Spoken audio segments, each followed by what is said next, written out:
ঘোষের পার্টি অফিসে ভাঙচুর, সুকিয়া স্ট্রিটে পার্টি অফিসে দুষ্কৃতী হামলা। কি পরিস্থিতি, কারা হামলা চালালো, বিস্তারিত জানার চেষ্টা করব। আবির রয়েছে আমার সঙ্গে। আবির, কারা হামলা চালালো?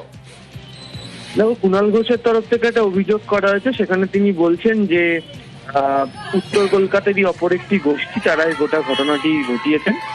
তিনি তার সোশ্যাল মিডিয়া পোস্টে তৃণমূল কংগ্রেসের যে অন্য বিপক্ষ যে গ্রুপ, সেই গ্রুপের কথাই কার্যত উল্লেখ করেছেন। যেটা জানতে পারা যাচ্ছে যে এদিনকে তার যে বাড়ি এবং সুকিয়া স্ট্রিটে তার যে পার্টি অফিস, সেখানেই হামলা হয়। ঘটনাচক্রে সে সময় তিনি সেখানে ছিলেন না। তার অভিযোগ যে পার্টি অফিসে ভাঙচুর করা হয়েছে এবং লোক পাঠিয়ে করানো হয়েছে। এবং একই সঙ্গে তিনি উল্লেখ করেছেন যে তার বাড়ি এবং পার্টি অফিসে যে হামলা চলেছে সেটি প্রচার করার যে দায়িত্ব, সেখানে তিনি উল্লেখ করেছেন যে সুদীপ বন্দ্যোপাধ্যায় ঘনিষ্ঠ একজন ব্যক্তি, তিনি সেই দায়িত্ব নিয়েছেন এবং তিনি সেটা প্রচার করে যাচ্ছেন। ফলে তার অভিযোগের দিক সেদিকেই রয়েছে। এদিনকে যেটা খবর সেটা হচ্ছে যে সুকিয়া স্ট্রিটে তার বাড়ি, সেখানে বেশ কয়েকজন জমায়েত হন।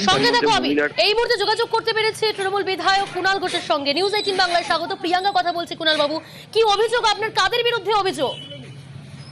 দেখুন, এখানকার কিছু একেবারে মানে সংকীর্ণ মনা লোকজন রাজনীতিটাকে আর কত নিচে নামাবে। আমি যখন ছিলাম না, ঘটনাচক্রে ছিলাম না, কারণ আমি ওই সময়টা ওখানেই বসে থাকি। আমার বাড়ি, চায়ের দোকান, পাড়া, ওখানে বসে একটা আড্ডা মারি, পাশে পার্টি অফিস। তো আচমকা সেখানে অ্যাটাক করা হয়। তারপরে পার্টি অফিসে গিয়ে সেখানে ফ্লেক্স টেক্স সব ভাঙচুর করা হয়, মমতাদির ছবি ছিঁড়ে দেওয়া হয়। এখন যেটা প্যাটার্ন দেখে মনে হচ্ছে, কারণ আমরা কিছু তো জানি, আমাদের নর্থ কলকাতায় যারা আমরা ডিটেল সব ছবি সব জায়গায় পাঠিয়ে দেওয়া হয়েছে। এই এলাকা কেউ না, প্রত্যক্ষদর্শীরা বলছেন।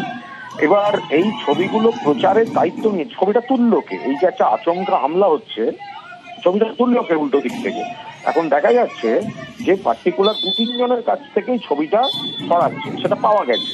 আমি দুটো নাম বলছি না, একটা নাম বলছি, যেটা আমাদের উত্তর কলকাতার একটা গ্রুপে পোস্ট হয়েছে। সেটা সুদীপ ব্যানার্জি বলে একজন আছেন সাংসদ, তাকে মাঝে মাঝে দেখা যায়, এখন দেখা যাচ্ছেন, এখন যেহেতু গদ্দারি করেছেন। তার এক চামচা আছে বাপি বলে, তো সেই বাপি পোস্ট করছে, প্রচারের দায়িত্ব নিয়েছে। আর 2, আমরা এখানকার যে ওই সুদীপপন্থী যে চামচা নেতারা আছে, তাদের মধ্যে অনেকে আবার জলাভূমি বোঝায়।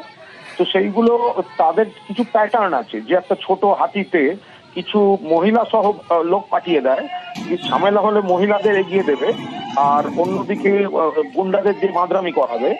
তো তো সেই প্যাটার্ন দেখে আমরা অলরেডি আইডেন্টিফাই করে ফেলেছি। সেখানে আমাদের লোকজনও আমরা তারা নজর রেখে সব জানাচ্ছে। বাকি আমরা পুলিশকে অফিসিয়াল কমপ্লেন দেবো।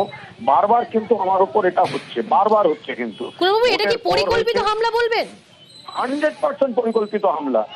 এরা মানে সন্ধ্যের পর থেকে এলাকায় এদেরকে ঢোকানো হয়েছে এবং তারপর পালিয়ে গেছে, কেউ আর এলাকায় নেই। এবং এলাকার কোনো বাসিন্দা এর সঙ্গে যুক্ত নয়, বাইরে থেকে এসে অপারেশনটা করে চলে গেছে। এবার এরকম হতে পারে হয়তো আমার প্রতিপক্ষ দলের, রাজনৈতিক দলের কোনো অংশ এদের একটুখানি জল খাইয়ে একটু মজা পেয়েছে, বা তাদেরও লাভ, সে তাদের ব্যাপার। কিন্তু তারা ডাইরেক্টলি করেছে এই শব্দটা আমি বলবো না। তারা হয়তো নিজেদের স্বার্থে মদত দিয়েছে, রাজনৈতিক স্বার্থে। কিন্তু এটা হয়েছে একটু এসছে কালপাড়ের দিক থেকে এসছে ব্যাংকটা। তো সেটা আমরাও আরো যোগাযোগ করার চেষ্টা করছি, কিন্তু এটা বারবার হচ্ছে। পুলিশের উচিত কিন্তু অভিযোগ জানিয়েছেন কুণাল বাবু থানাতে? দেখুন, আনঅফিস মানে লিখিতটা দেওয়া হয়নি, অফিসিয়ালি তো আমরা জানিয়েছি, পুলিশও এসেছিল। বাট আমি অফিসিয়াল কমপ্লেন লেটারটা ওটা ঠিকভাবে লেখা হচ্ছে এবং সেটা কাল সকাল জমা দেবো। ধন্যবাদ। কথা বলছিলাম তৃণমূল বিধায়ক কুণাল ঘোষের সঙ্গে। কুণাল ঘোষের পার্টি অফিসে ভাঙচুর, সুকিয়া স্ট্রিটে পার্টি অফিসে দুষ্কৃতী হামলা, বাড়ির দরজায় ধাক্কাধাক্কির অভিযোগ। থানায় অভিযোগ জানাবেন তৃণমূল বিধায়ক কুণাল ঘোষ, এমনটাই জানালেন।